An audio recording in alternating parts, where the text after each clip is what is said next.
One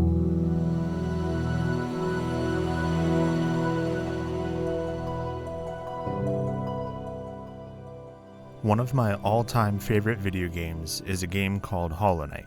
Pulling inspiration from Dark Souls and the Metroid series, the game has you playing the role of a tiny knight exploring the ruined bug kingdom of Hallownest, trying to understand what happened to this kingdom and why you feel drawn to it.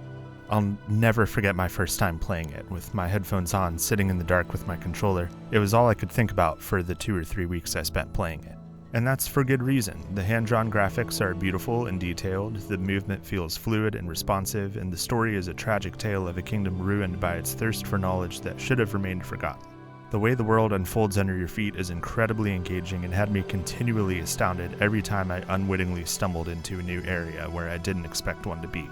But one of the finest aspects of Hollow Knight is its music. Christopher Larkin's score is hauntingly beautiful, weaving together atmospheric pianos, string quartets, and otherworldly vocals. But one of the most striking musical choices Larkin makes comes relatively early in the game, and I'd like to talk about how I experienced it and how the creative choices that Larkin makes with the score elevates one of the game's most horrifying sequences. Early on in the game, it's suggested that you make your way to the City of Tears, the capital at the heart of the Kingdom of Hallownest. And after lots of getting lost and fighting bosses and getting back on track again, I reached what appears to be a dead end, and so I turn around to leave and go back the way I came. But as I'm walking, the same path that I had just walked a minute earlier gives out beneath my feet. And before I have much of a chance to react, I'm falling and falling and falling. And when I hit the ground, I'm surrounded by darkness, with no clear way out. The sounds of hundreds, maybe even thousands, of spiders and bugs fills my headphones. A title card fades in to inform me that I've stumbled into Deepnest.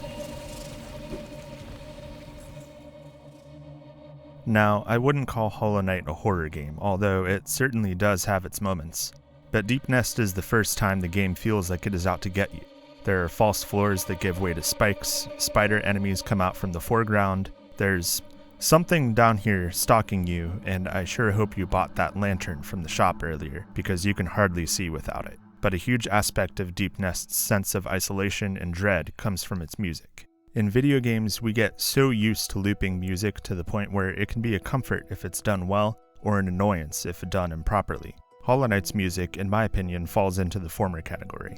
Whether it's the melancholy piano of Dirtmouth or the lilting strings and woodwinds of Greenpath, the music of Hollow Knight sits in the background perfectly, displaying its beauty and intricacy without becoming overbearing or annoying. As intended, it becomes a source of comfort and enjoyment, but this changes when we arrive in Deepnest. Whether you stumble in by accident like I did, or you walk in the front gate that's being guarded by a boss, Deepnest's goal to unsettle you and make you feel unwelcome is made immediately clear.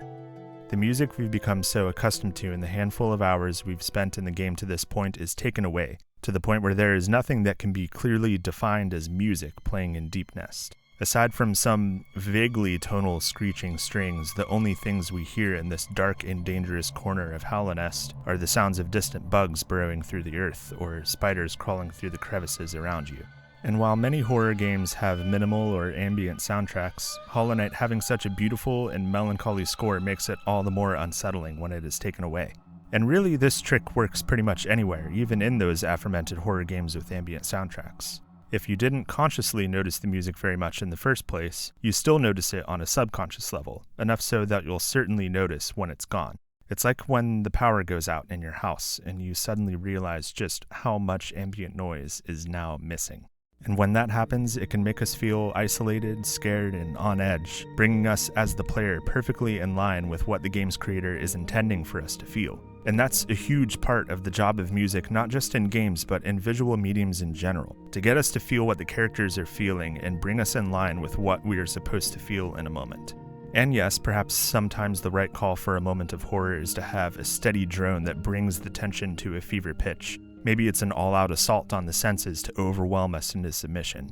But sometimes the best decision a composer can make to have their audience squirming in their seats is to not write anything at all. Because much like your power going out, taking away the music that was there brings the noise and comfort that was previously subconscious front and center, making you acutely unaware of its absence. And being aware of that absence can be disorienting and isolating, creating an effective moment of very unsettling horror. If you find yourself writing music for a horror project, consider giving uncomfortable silence a shot. Thank you so much for watching. If you have a favorite moment of music in a sequence of horror or suspense or unease, I would love to hear what it is in the comments. I don't care if it's from a game or a movie or a TV show. If you enjoyed this video and would like to see more like it, be sure to give it a like. This is my first attempt at something akin to a small video essay, so that would help me to know that this is something you would like to see more of from me in the future. And if you would like to stay up with what I do, please be sure to hit the subscribe button. But until next time, my name is Matthew Paul. Thank you for watching, and I'll see you around.